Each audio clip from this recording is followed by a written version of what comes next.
एक बार एक बूढ़े आदमी की हत्या हो जाती है और इंस्पेक्टर राघव तुरंत क्राइम सीन पर पहुंचता है और इंस्पेक्टर चारों सस्पेक्ट्स को बुलाता है, टॉम, रोहित, जॉन और करिश्मा। और इंस्पेक्टर चारों से पूछताछ करने लगता है कि घटना के टाइम पर तुम सभी लोग कहाँ पर थे। टॉम कहता है कि सर मैं तो उस टाइम पर टीवी देख रहा था, उस टाइम पर मेरा सीरियल आता है। रोहित कहता है सर मैं उस टाइम तो स्विमिंग पूल में नहा रहा था। जॉन कहता है कि सर मैं उस टाइम पर टीवी का एंटीना ठीक कर रहा था क्योंकि सर उसमें टावर नहीं आ रहे थे। करिश्मा कहती है कि सर मैं उस टाइम पर लंच पका रही थी। और इंस्पेक्टर चारों की बात सुनता है और तुरंत समझ जाता है कि किलर कौन है। लेकिन कैसे, क्या आप बता सकते हैं कि किलर कौन है? ध्यान से सोचिए और मुझे अपना आंसर कमेंट कीजिए।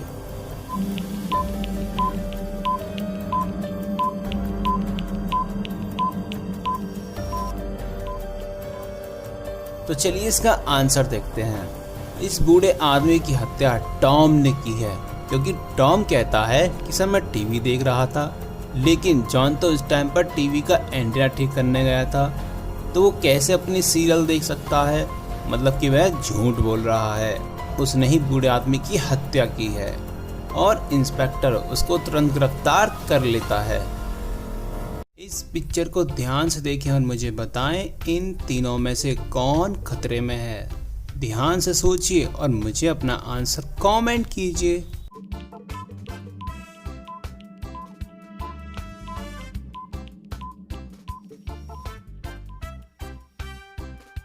तो चलिए इसका आंसर देखते हैं। ये तीसरी वाली लड़की खतरे में है क्योंकि यह बबलगम फुला रही है और बबलगम कभी भी फट सकता है और इस बबलगम फूटने के चलते इसका बैलेंस बिगड़ सकता है और इसके चोट लग सकती है, इसलिए यही खतरे में है। चलिए अगली पहेली देखते हैं। एक बार दीपक छोटी सी पार्टी अपने दोस्तों के साथ ही मना रहा था, लेकिन 20 मिनट के बाद उसकी डेथ हो जाती है। फिर वहां पर तुरंत डिटेक्टिव को बुलाया जाता है और डिटेक्टिव पार्टी में आए सभी लोगों को बुलाता है। प्रीति की फ्रेंड सोनल, राहुल और जॉन। और डिटेक्टिव चारों से पूछताछ करने लगता है। प्रीति कहती है कि सर मैं ज्वेलरी की शॉप पर कोई ज्वेलरी खरीदने गई थी। सोनल कहती है कि सर मैं तो अपने बालों को स्ट्रेट कराने के लिए ब्यूटी पार्लर गई थी।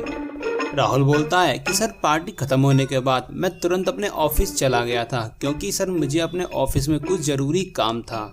जॉन कहता है कि सर पार्टी के बाद मेरी थोड़ी सी तबीयत ढीली हो गई थी, इसलिए मैं दवाइयां लेने हॉस्पिटल गया था।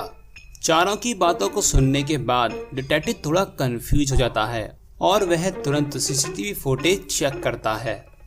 यह है पार्टी से पहले जाने का फुटेज और यह है प्रेजेंट टाइम का फुटेज। और डिटेक्टिव दोनों फुटेजेस को ध्यान से देखता है और समझ जाता है कि कातिल कौन है। लेकिन कैसे, क्या आप बता सकते हैं कि डिटेक्टिव ने इन फोटोज में ऐसा क्या देखा? ध्यान से देखिए और मुझे अपना आंसर कमेंट कीजिए।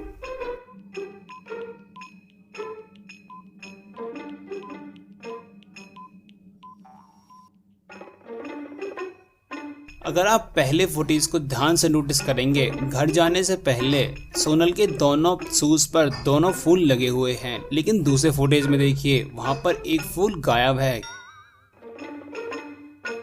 क्योंकि एक फूल यहाँ पर पड़ा हुआ है।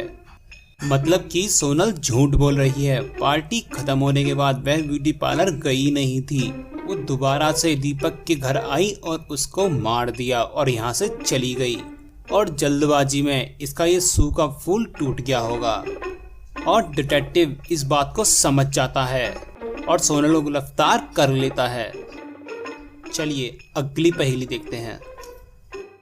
इन इमोजियों को थोड़ा ध्यान से देखें और मुझे बताएं कि इनमें से कौन सा ऑड है, मतलब कि कौन सा बाकियों से अलग है।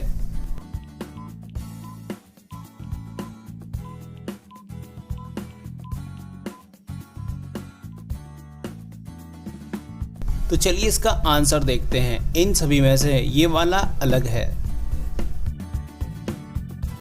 एक दिन इंस्पेक्टर राघव अपने ऑफिस जाने के लिए लेट हो रहा था और वह जल्दी जल्दी अपने घर से निकलता है।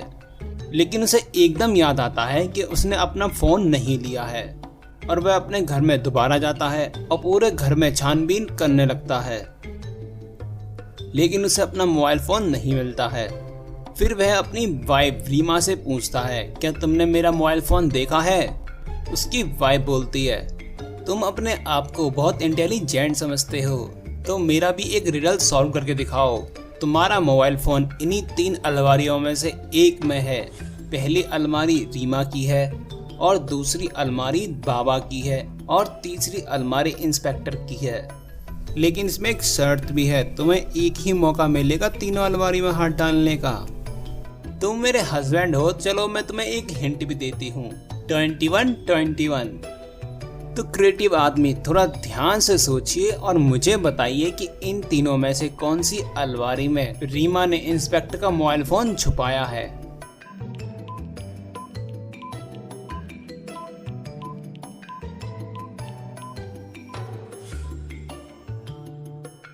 तो चलिए इसका आंसर देखते हैं।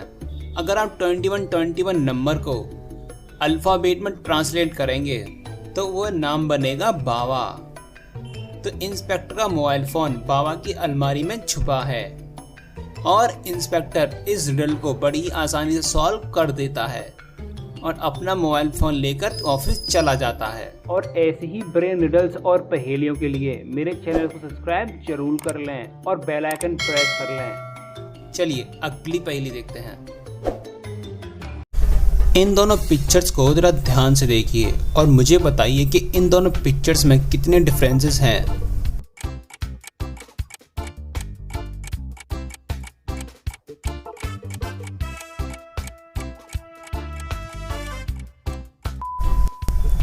इस पिक्चर के अंदर एक ही डिफरेंस है, वो है ये।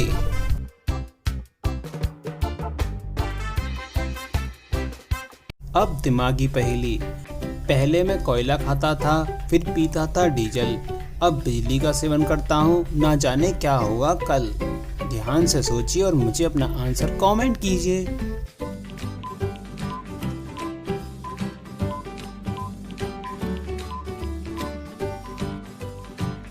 तो चलिए इसका आंसर देखते हैं। इसका आंसर है रेल इंजन। चलिए तो अब अगली पहेली बताइए। ऐसा कौन सा खजाना है जिसे जितना लुटाया जाए वह उतना ही बढ़ता जाता है।